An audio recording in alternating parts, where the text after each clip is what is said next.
Pernahkah kalian ngeliat orang yang mukanya mirip padahal bukan saudara? Contohnya kayak aktris ini yang mirip banget sama penyanyi ini. Atau orang ini yang sering cosplay jadi mantan presiden Amerika.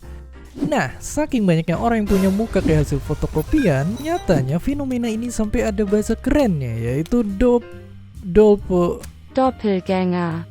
Seperti biasa, terima kasih Google Translate. Ya, tapi nggak cuma itu, bahkan sampai ada mitos kalau kita itu punya 7 kembaran di dunia. Tapi pertanyaannya, benarkah begitu? Dan terus kenapa kita bisa punya kembaran-kembaran ini padahal bukan saudara kandung? Ternyata jawabannya ini berkaitan erat sama genetika manusia. Seorang peneliti pernah bilang, sebagian besar manusia itu punya gen yang hampir sama. Jadi kita cuma sekecil 0, sekian persen yang ngebedain gen kita sama orang lain. Makanya, fakta menariknya ada kemungkinan seseorang itu punya kombinasi gen yang hampir sama dan kelihatan kembar sama orang lain.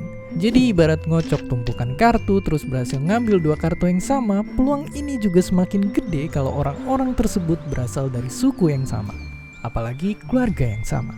Tapi meskipun gitu, nyatanya nggak akan semudah itu buat nemuin kembaran asing kita. Kenapa begitu? Jawaban singkatnya terletak di muka kita. Ya, walaupun berbagi gen yang sama, ternyata gen di wajah kita itu jauh lebih beragam dibanding bagian tubuh lainnya. Belum lagi faktor lingkungan dan nutrisi yang juga ngaruh banget sama fisik seseorang.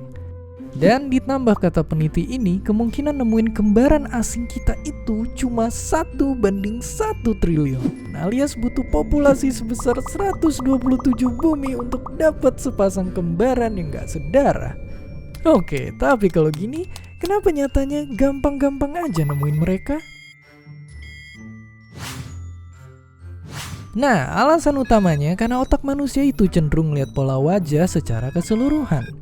Jadi dibanding lihat wajah kayak gambar, otak kita itu ngeprosesnya kayak lihat peta. Contohnya kalau ketemu orang, kita langsung lihat fitur wajahnya. Persis kayak kita pas lihat Pulau Sulawesi dan langsung kita hubungin bentuknya kayak huruf K. Padahal kalau kita lihat lebih teliti bagian-bagian wajahnya, sebenarnya mereka nggak kembar-kembar banget juga. Jadi itu dia kenapa semua anak kecil yang botak sekilas kelihatan mirip. Dan ya, mungkin emang benar ada orang yang mirip kita di luar sana, walau sebenarnya nggak kembar-kembar banget. Jadi, apakah ada di antara kalian yang punya pengalaman lihat orang yang mirip banget sama muka kalian sendiri? Ayo cerita di kolom komentar. Dan seperti biasa, terima kasih.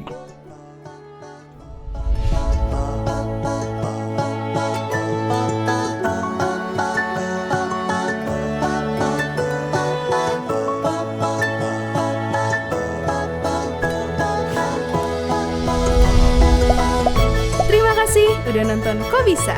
Punya pertanyaan lagi? Tulis aja di kolom komentar di bawah. Keep asking and stay curious.